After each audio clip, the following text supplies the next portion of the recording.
রাজধানী ঢাকাসহ বিভিন্ন স্থানে আগামীকাল থেকে তাপমাত্রা বাড়বে, তবে মৌসুমী বায়ু সক্রিয় থাকায় বিভিন্ন জায়গায় বৃষ্টিপাত হতে পারে, এমনটাই জানিয়েছে আবহাওয়া অফিস। 2 দিনের টানা বৃষ্টিতে দুর্ভোগে পড়েছেন রাজধানীর বাসিন্দারা। বেশি অসুবিধায় খেটে খাওয়া মানুষজন।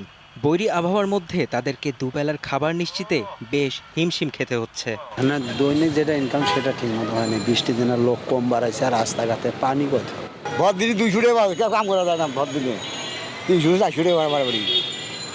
আগে ভাড়া মারতে 1200-1300 টাকা। এখন ভাড়াটা একটু বেশি নিচ্ছে, প্লাস হচ্ছে আপনার এখন জ্যামজটটা বেশি। আপনার নিউ মার্কেটে ঢাকা কলেজের সামনে থেকে 1 নম্বর গেট পর্যন্ত অলরেডি একপাশে রাস্তা পানিতে ডুবে আছে। বৃহস্পতিবার সন্ধ্যায় আবহাওয়া অফিস জানায়, বঙ্গোপসাগরে সৃষ্ট নিম্নচাপের প্রভাবে সারা দেশে মাঝারি থেকে ভারী বৃষ্টিপাত হচ্ছে। এই বৃষ্টিপাত হওয়ার একমাত্র কারণ হয়েছে দেশের উপর চলমান যে মৌসুমী বায়ু, সেই মৌসুমী বায়ু সক্রিয় রয়েছে। এই নিম্নচাপটি গতকাল সকালে ওড়িশা উপকূল দিয়ে ভারতের স্থলভাগের উপরে সে গুরুত্বহীন হয়ে গেছে। মৌসুমী বায়ু সক্রিয় থাকায় বিক্ষিপ্তভাবে বৃষ্টিপাত অব্যাহত থাকবে বলে জানান এই আবহাওয়াবিদ। মৌসুমী বায়ু এখনও আছে, সেজন্য বিক্ষিপ্তভাবে বৃষ্টি হবে, তবে বৃষ্টির পরিমাণ একেবারে কমে যাবে।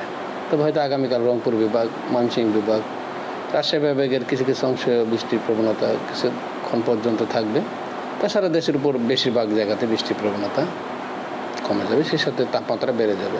সকাল 6টা থেকে দুপুর 3টা পর্যন্ত দিনাজপুরে সর্বোচ্চ 100 মিলিমিটার বৃষ্টিপাত রেকর্ড করা হয়েছে। মেহেদী হাসান, দীপ্ত সংবাদ, ঢাকা।